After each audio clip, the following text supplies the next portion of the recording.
Cust's arrest is a great success for you, Poirot. It's all clear now, except maybe one or two details. Details. Ah, mon ami. The devil is in the detail, as we say. Excuse me? Patience, Hastings. Everything will be clear once our guests arrive. Best be prepared. Slip a revolver into your pocket before they do. A revolver? But Poirot, what are you afraid of? Trust me. It is important you carry a weapon for this meeting. I will lend you mine. What about telling me what you have in mind? Surtout pas. You wouldn't be able to play your role. Wait one moment, I will bring you my weapon.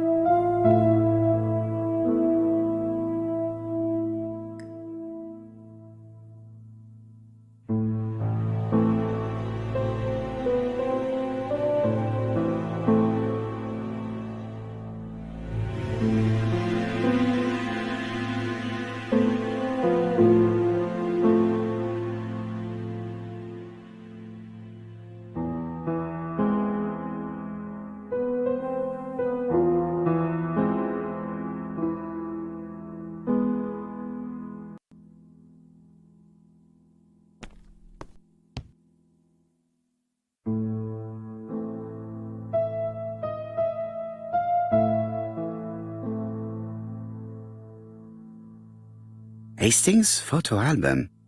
He is very proud of his bag.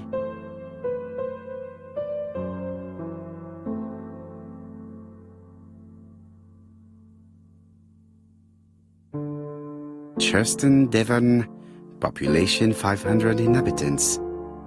Hourly of trains. London, Churston. Trains of evening. London, 6:45 p.m. Newton about, 11 a.m. Churston, 11:45 a.m. London, 11:45 p.m. Newton about 6:08 a.m. Churston, 7:15 a.m.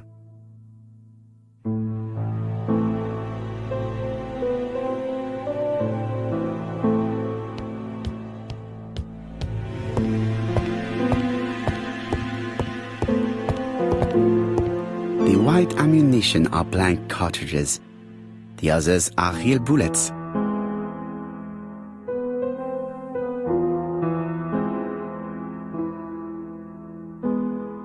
The revolver is loaded with blanks. I still have time to choose real bullets. The revolver is loaded with blanks. I still have time to choose real bullets. The revolver is loaded with real bullets. I still have time to choose blanks.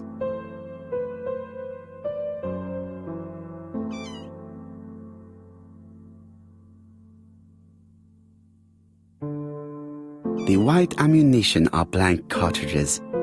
The others are real bullets. The revolver is loaded with blanks. I still have time to choose real bullets.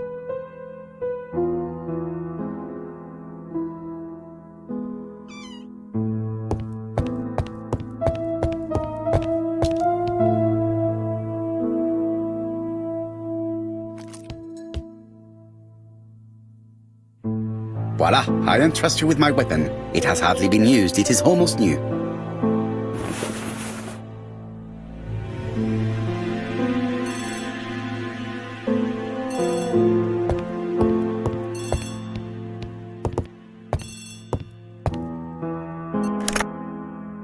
Chief Inspector, is that you?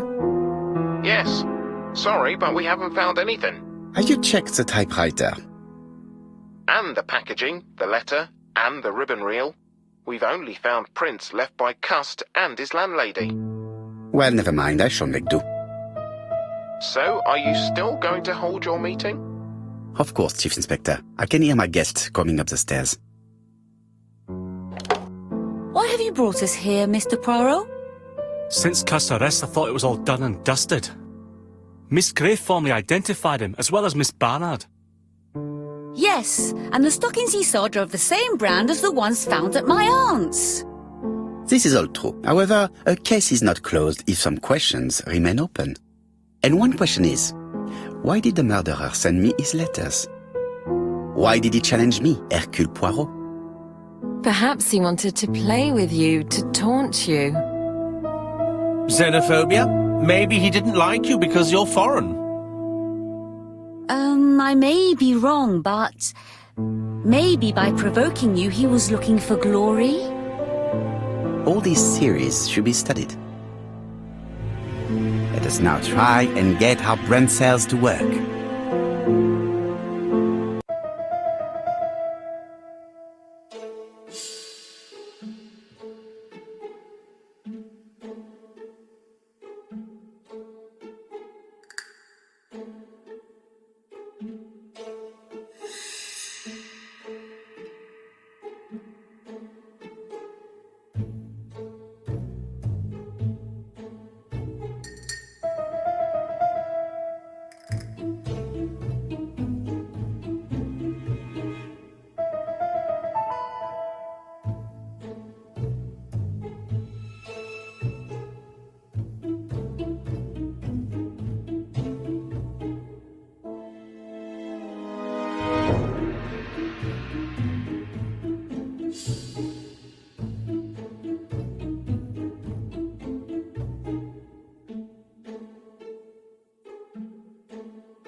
Is everything clear now?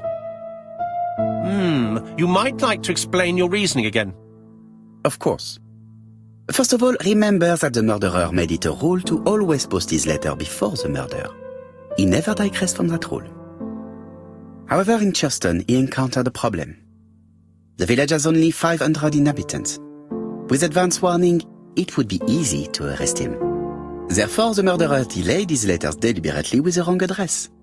The plan wouldn't have worked if he'd sent it to Scotland Yard or the papers because everybody knows their addresses. The mistake would have been corrected and the letter would have been on time. That is why the murderer chose me as the recipient. Because for his plan to succeed, it was necessary for at least one of the letters to have a wrong address and get lost. It was very cunning. Absolument. It is a very subtle plan. It matches the profile we have drawn up of him perfectly. That of an intelligent, daring and calculating murderer. But that's not how you describe Cust. You are quite right, mademoiselle. Like you, I find it hard to believe that this dull character is the clever murderer we are looking for. Do madmen... I mean, if he's mad, he might have two very different sides. No doubt. But the murderer is not mad. All the specialists agree that he does not have the profile of a psychopath. But if Cust is not guilty, how do you explain his presence at the scene of the crimes? Mr. Clark, the answer to your question is in the medical records of your brother's patients. Documents which Cust most certainly did not have access to. Let us now try and get our brain cells to work.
Dr. Clark's patient's records provided a very useful list of potential victims, sorted by alphabetical order.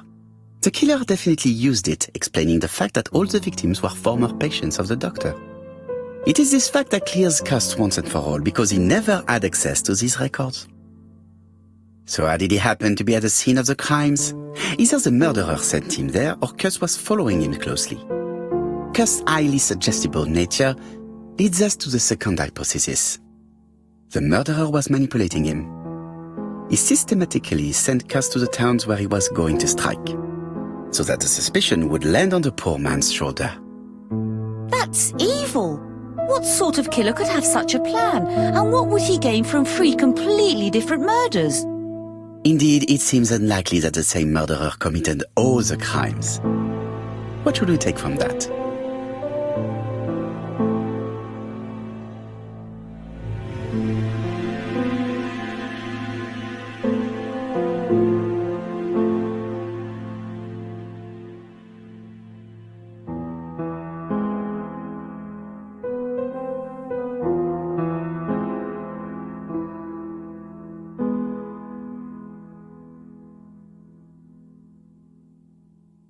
Just one murder was of benefit to the murderer, the others were just diversions. On reflection, there is only one conclusion.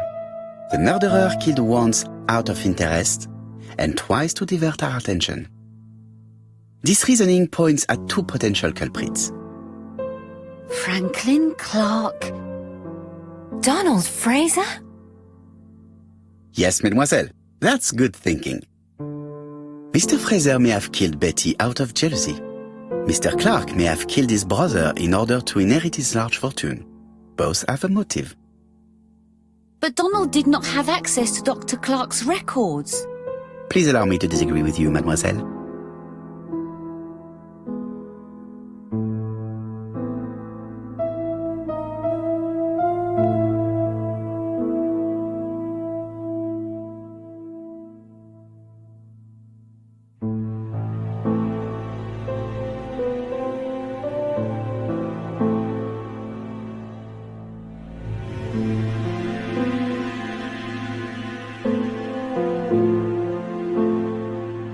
Donald, too, has been treated by the doctor. You're quite wrong, Mr. Poirot, and it shouldn't be difficult to prove. Oui, please excuse me. It was a slip of the tongue. This is what I wanted to say. Donald, Sir Carmichael was one of your firm's customers. We found a surveyor's report among his papers that proves it. It doesn't prove that I went to Comeside. You could have done it. And you may have used the opportunity to take a look at Sir Carmichael's records. You think I'm guilty? You or Mr. Franklin Clark? That's ridiculous. Both of you have a motive. The question is, which of you has the profile that most resembles the murderer? Let us now try and get our brain cells to work.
Ladies and gentlemen, Donald may share many character traits with the murderer, but he does not have his cold indifference. He has a temper.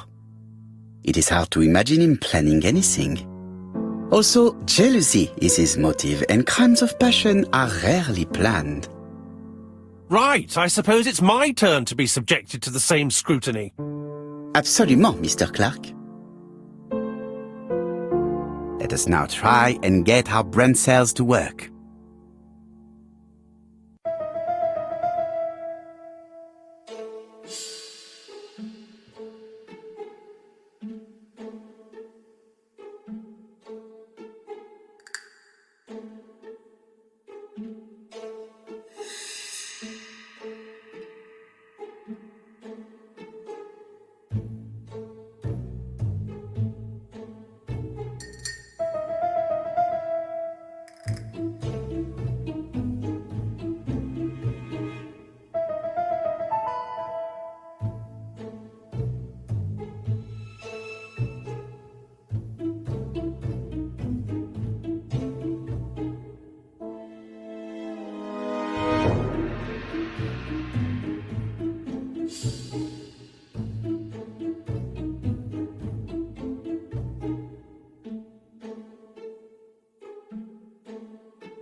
As you have all seen, there is a disturbing similarity between Mr. Clark's profile and that of the killer. In actual fact, it is exactly the same. Mr. Poirot, your psychological studies are interesting, but your conclusions do not add up. Why would I have wished my brother's death? The inheritance is lawfully mine. I just have to wait. No, you had to act quickly.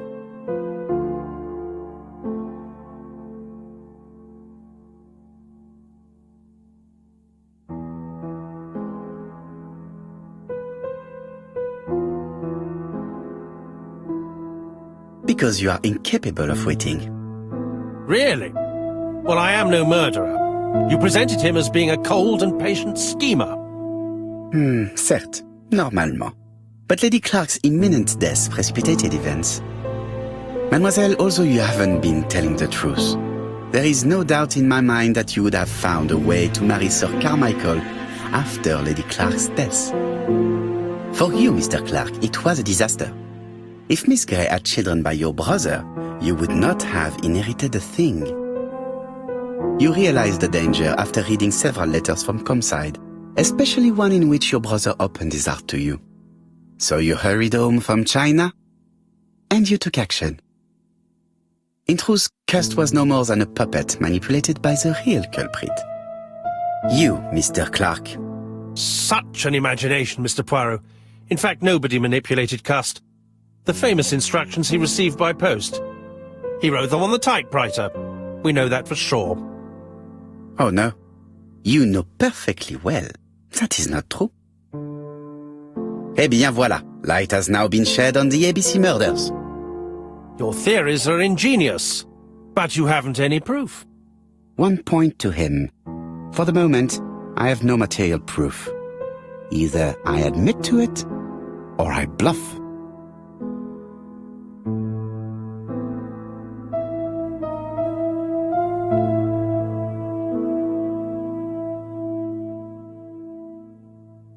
One thing proves it. The prints you left on Cust's typewriter. Enough. Oh, of course you wiped the typewriter before sending it. But not carefully enough. Scotland Yard has found your print along with those of Cust. I understand why you never wanted to lend me your new typewriter, and why you were searching through your brother's things. And the hole you dug on the moors. What did you hide there? The knife you used to kill your brother? Game, set, match. You win, Mr. Poirot. But it was worth trying.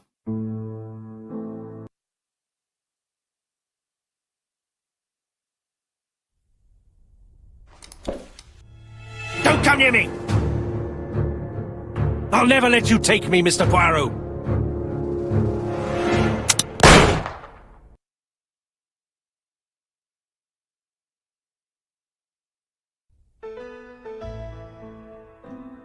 I'm sorry, Mr. Clark, there is no easy death for you. I expected your reaction, so I used blanks. I'm sorry, mademoiselle, but your second chance has been lost.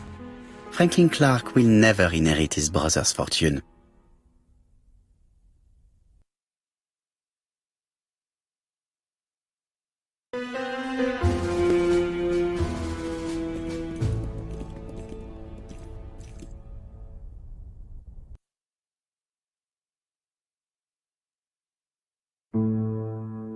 Disappointed at having missed the chance to become Lady Clark, Thora Grey left England.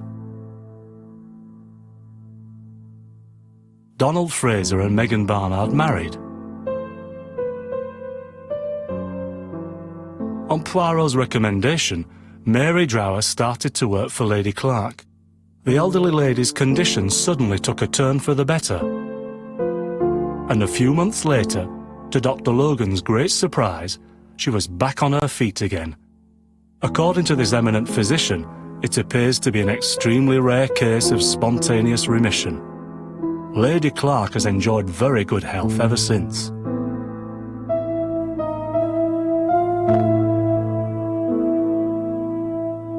Journal of an Innocent, the incredible story of A.B.C. As for A.B. Cust, after being advised by Poirot, he made a great deal of money by selling his story to the press. And as for me, and with business booming, the Black Swan has become the #1 tourist attraction in the whole of Yorkshire, even more popular than York Minster.